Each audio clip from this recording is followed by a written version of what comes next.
Bu gün Rasim Balayev belə deyək, dövlət başçısını dəstəkləyir. Rasim Balayevin hardasa 70-ə yaxın yaşı var. Gəlin Rasim Balayevə sual verək. Bu dövlət başçısının çox ağır dövrləri olub həyatında. 87-ci ildən tutmuş bu tərəfə. Böyük Heydər Əliyevə Moskvada olan hücumlar dövrü. Və bu Rasim Balayev də Böyük Heydər Əliyevin sayəsində Rasim Balayev olub. Nəsimiyə çəkilib, Babəkə çəkilib. Ondan sonra Beyrəyə çəkilib. Yəni biz ancaq Rasim Balayevi o filmlərlə tanıyırıq. Bu adam deyir ki, mən 200 filmə çəkilmişəm.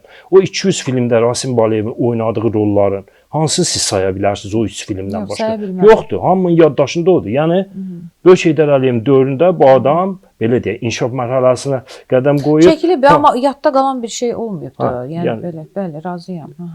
Yadımızda qalmayıb da. Yəni bu başqa həm ziyarət, həm ticarətdə, Türkiyədəki heç o rolları oynamamalıydı. Oynamamalıydı. Mən də sizdən razıyam. Yəni Babək'i yaradan adam, bəli. Gələcəm o məsələyə.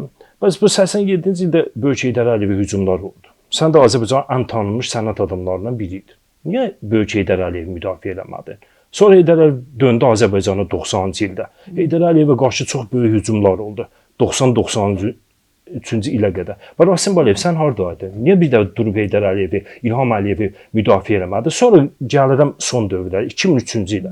2003-cü ildə Rasim Balayev hardaydı? Niyə Heydər Əliyevi, İlham Əliyevi müdafiə eləmirdi?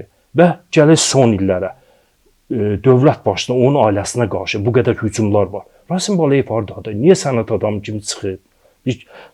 Kino İttifaqının sədri kimi çıxıb və o ziyalıları, kino sahəsində olan insanları toplayıb bir fikir ortaya qoymurlar. Niyə dövlət başçısını müdafiə edir? Heç vaxt qoymayıb axı Rıza. Mən Rasim Balayevin heç vaxt bir siyasi belə deyim motivdə çıxışını heç vaxt görməmişəm. Olmalıdır da.